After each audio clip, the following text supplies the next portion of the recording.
Hello, everybody, and welcome to our deck showcase for Eric's blind run of the Circle Undone, which is going to be starting tomorrow on YouTube. Oh no, Russ is coming down. He brings me such dread when he walks into this room, which is probably not a good sign. Yeah. But Eric, we're going to showcase our deck here, kind of talk about our preliminary thoughts as well as our upgrade path potential.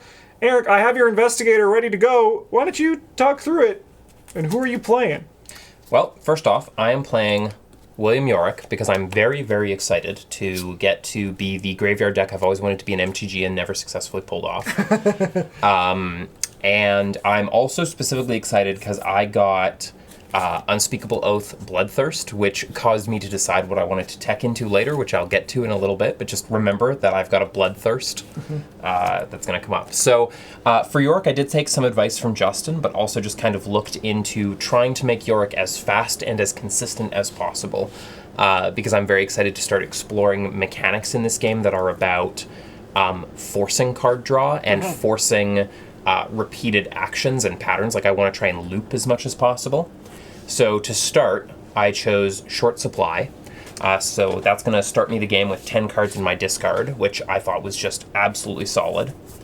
And I'm pairing that, hopefully, every day. I'm hoping that I will either be discarding my backpacks or starting with my backpacks in my hand. And the reason for that is backpack's going to allow me to look at the top 6 cards of what remains in my deck, which will only be about 20 cards, and hunt for any of the things that weren't discarded that I might need at any time. So I'm really excited for that kind of consistency. Vicious Blow I took because I am going to be doing some fighting as Will Yorick. That's one of my big goals. And I just wanted to be a little bit more consistent. I also took Toe-to-Toe because, as Will Yorick, I'm going to have a lot of hopefully regenerating Soak, and it just felt like a way to get more Vicious Blow in the deck. Definitely. One thing as well, because fight, this is automatically successful. You can still commit cards. You can actually commit Vicious Blow to this to deal 3 damage. We love it. Yeah, just for a little bit of a weird rules interaction. Very fun. Emergency Cash because I'm boring. Schaffner's Catalog, because I loved this card the first time I played it, and I'm excited to have it go even harder in Yorick. Bandages, because I heard they were good, and I am going to need some Soak, and I am also going to be running some allies that I'm going to want to heal up. It could also heal me. It could also heal Justin. That is a consideration. And on that note as well, I'm going to be running at least one Solemn Vow. We'll be seeing if there's more. It is all about making my heart grow 3 sizes this day. Making Justin live a little longer. Yeah. More boring choices for Will Yorick, but I'm excited to run them, mostly because they're funny to me, is I'm going to be rocking some hard fashion in my leather coats. Yep. And I'm going to be, apparently around my neck game, I'm going to be holding a teddy bear. Yep. Which is very exciting.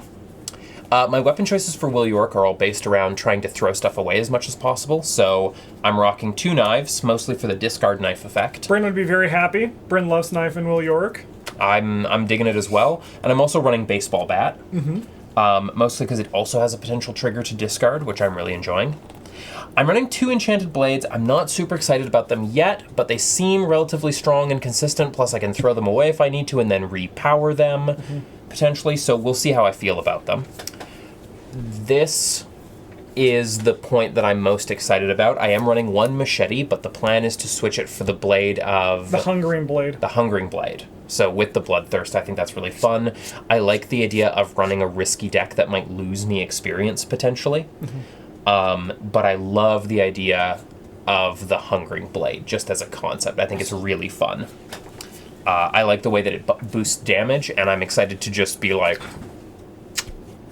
and constantly getting cards back as Justin's just like, are you going to worry about the experience? And I'm like, no. Yeah. Because we're both running a bit of flex decks, that's where my next 2 choices come from. I'm running 2 Scenes of the Crime, just so I can discover more clues at my location, and just so that I can, in the event that it's useful, be able to pick up some items and really go for stuff. For my more general flex, I'm running Unexpected Courage. I just want to have the 2 rando cards so I can commit things variously to the deck. Yep. And then this card, which is the holdover for the real MVP star of this deck, the reason I'm running it. It's right there if you want to show him. the Red Gloved Man. Red Gloved Man is my favorite addition to Arkham that Fantasy Flight has created. I think he's my favorite character. I have literally cosplayed as him for Halloween. And I'm really excited as William York to try and use that opening discard and other effects to put the Red Gloved Man into the graveyard, to be running the Red Gloved Man, to have the Red Gloved Man effectively be my new primary character. Yeah. And I'm very excited to run him. Yeah. He's my first upgrade. Yeah, and I think you're also planning on doing stuff like Chance Encounter 2, that lets you play people from your discard pile. 100%. Yeah. Yeah, most of my upgrade is literally just this one card. Yeah, that's all. That's all I've got planned. I mean, it is 5 experience to start, and if you're going to buy a second, it's 10. So like, it's a lot. Yeah, it's a lot. Yeah, I'm just running the Red Gloved Man. What do you got a problem with I mean, that? it is a nice, straightforward Will York deck. So, and then the Red Gloved Man on top will make it extra juicy. So. That's a good. I mean, it's especially good too. Like in downtime, you just you choose like Fist and Book, and then like your next turn, like you just like grab a bunch of cards and kill a bunch of things. Seems pretty sweet. Yeah. All right, and now we have my investigator, and joining the combat is none other. So first off, when everyone's like, Justin, you always choose a character that's too good. You're gonna ruin Eric's blind run. All right, I've listened. Are you happy? I'm gonna play a red survivor investigator in the Circle Undone. Are you happy, everyone at home, that this is what you wanted? I'm gonna get haunted by ghosts and ghouls the entire campaign. But no. So these are my cards that I must. This cat, man, get out of here, buddy. Go over there. The energy has changed. The energy in this room has changed. These are my signatures. I must play them. So nice and simple. This is just regular Ash campaign. We're not playing parallel. But notably, I'm going to show you my splash cards, and this is kind of where things started popping off, where I said, I want to play Down the Rabbit Hole with my good friend Ash Campy, because I've never done this build before, this exact build, so it should be a good time. So that was one of my 4 splash cards, but those are my permanents. I have 1 Faustian Bargain, because I'll need money, and Eric will also need money, so this is a way that we can fill both of our pockets as needed. I have 1 Vicious Blow to help Eric fight when needed, and also because Duke also is a good dog and also fights at a skill of 4. And I also have 2 Deductions, because I am the clue getter and I need to get clues. Yeah. So those are my 5 splash cards. My experience cards, we'll go to those next. This is actually pretty straightforward. It is 2 copies of Ice Pick, which give me +1 skill value while fighting or investigating, but realistically, these are holdovers for the upgraded version, so I can use Down the Rabbit Hole to its full potential, because it costs an additional to buy new cards, and if I already have the level 0s, we're totally fine for that. My other one is a 1-of copy of At a Crossroads. This is a dilemma card, which I don't think Eric has actually ever seen in action. So these have a revelation effect, so you have to choose something when you draw them. They play automatically. And it's either I choose an investigator, and that investigator either takes an action if it was their turn and then discards a card at random, or discards a card, they lose an action, then draw 3 cards. So it's just some card draw for either of us as needed. Or you can force me to discard something, which is not painful for me. That actually is a good point as well. That is a good point. Yeah, I thought that's why you were thinking. I was like, wow, that's great tech. No. It is a nice little boost. I am running these customizable cards because they are very good for upgrading. So we have 2 copies of Grizzled, and we have 2 copies of Pocket Multi-Tool. My choices for my traits on Grizzled, which turn these into a baby Promise of Power, gets 3 icons. I have Curse and Spectral. So anytime I'm doing a test on or against a card with that trait, it becomes for 3 wilds instead.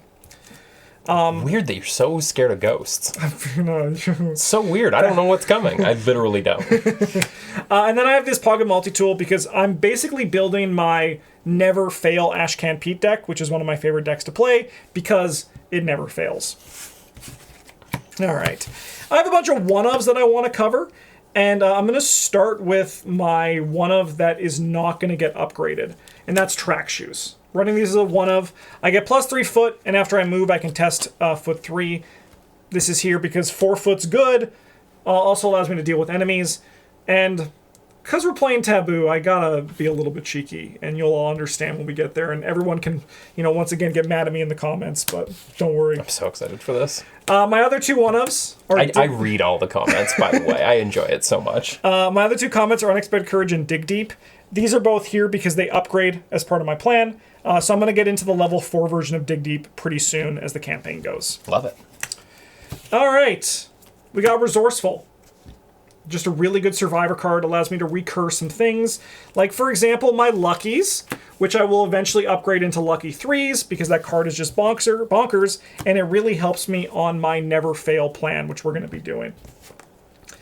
I have 2 copies of Look What I Found, because I'm a survivor. Love that card. And I'm going to be getting clues as a survivor, so that's how we're going to be doing it. I'm a survivor. I'm not running that card. It's true, but I'm a clue survivor. And it's going to be really good for that. What would you call that? Clue survivor? Cluever. They're all... That's the secret. They're all Cluevers are survivors. 2 copies of Scavenging. To be honest, I actually don't know how much I'm going to trigger this. But... I'm going to run them.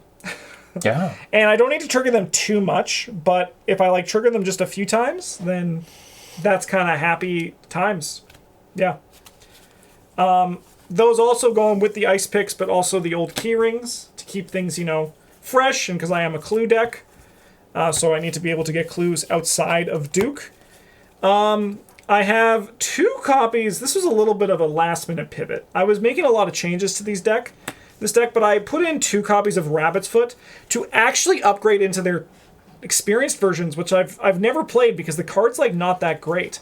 But that's because I decided to also run Drawing Thin in my deck, which is what everyone's going to be like, Justin, you're a jerk. But I am a jerk, and that's why I'm playing Drawing Thin. And it's going to be really, really good. And it's going to be a fun time. And then the last 2 cards in my deck are nice and easy. It's just Granny Orn. This is going to be upgraded to the other version once the time comes. And she is, once again, part of my Never Fail plan. However, I kind of do want to fail, but only when I want to. So that's going to kind of be how this game is going to go. My goal is to get my base up and loaded, get my experience in, get a lot of experience because of Down the Rabbit Hole, and then just turn it into a lot of juicy goodness and getting clues, and hopefully not triggering too many haunted effects, which Eric is going to be learning about in the very near future. I was about to ask you, so for your deck, what's your biggest weakness? Where's the hole you see in it now and the hole you see in it when it's upgraded? Can I tell you, investigating is my weakness? That's horrifying. I'm very worried about that. I would say my biggest weakness currently with my deck, and it's something I'm realizing with the Red Gloved Man, is I'm do I have enough economy for all the recursion I'm doing? That is my biggest fear right now. So, that's why Schaffner's is going to be so key to you. Yeah. However, I do have the Faustian Bargain to help as well, so I can help you with that as it's going. Red Gloved Man only costs 2. Only costs 2. However, anytime you can recur Schaffner's is really good, especially if you can pay for a Schaffner's off of Schaffner's. Yeah, right? Yeah. As well, if you ever can't pay for anything, you can just recur a Cherished Keepsake or a Leather Coat to make that base. So when I say my weakness is investigating, is because I'm a survivor investigator. So I'm not investigating normally. My investigating is very tricky.